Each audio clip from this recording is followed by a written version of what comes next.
به نام خداوند بخشنده مهربان و بر مبنای قانون اساسی و متمم آن، از امروز 9 آبان ماه 1359 هجری شمسی که 21مین سال زندگی را آغاز می کنم، آمادگی خیش را برای قبول مسئولیت‌ها و تعهدات خود به عنوان پادشاه قانونی ایران اعلام می‌دارم و با توجه به وضع استثنایی کنونی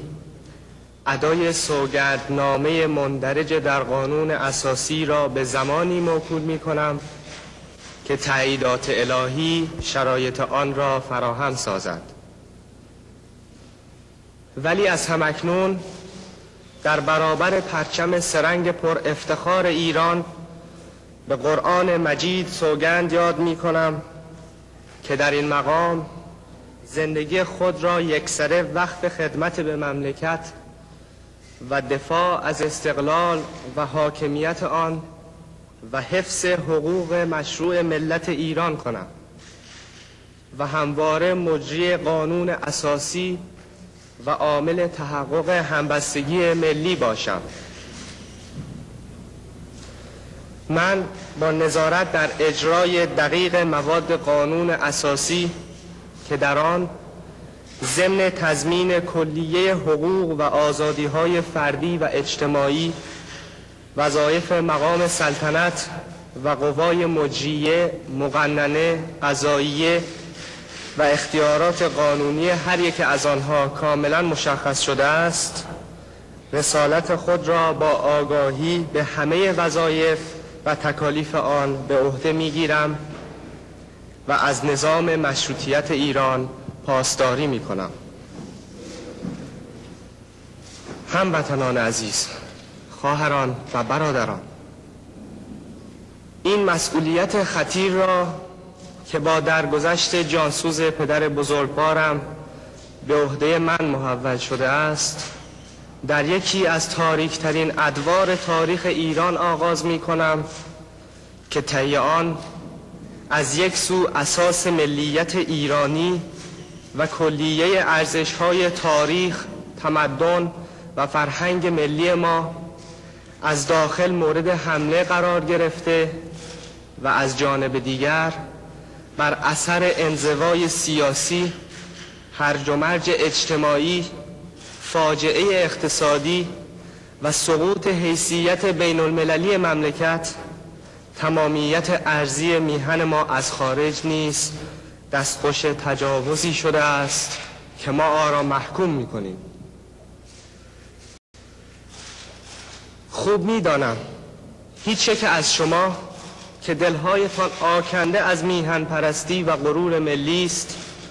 و عمیقاً پایبند هویت ایرانی و آیین مقدس خیش در مفهوم واقعی و اصیل آن و دلبسته به مفاخر تاریخی و میراث فرهنگ خود هستید،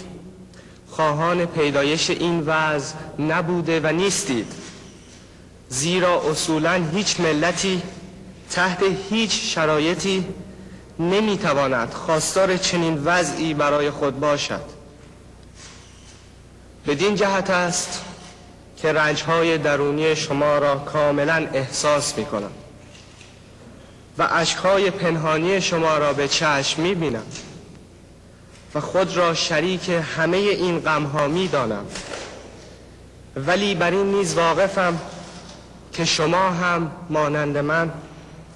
از ورای همه این تاریکی‌ها دیده به افق روشن فردا دوخته اید و در زوایای روح و قلب خود ایمان دارید که همانند سایر دوره‌های شوم گذشته در تاریخ کشور، این بار نیز دوران کابوس به پایان خواهد رسید و در صبح درخشانی که از پس این شام تیره می‌دمد، ما با توجه کامل به تجارب تلخی که در همه زمینه‌ها آموخته ایم، به یاری یکدیگر و با اتکاء به اراده ملی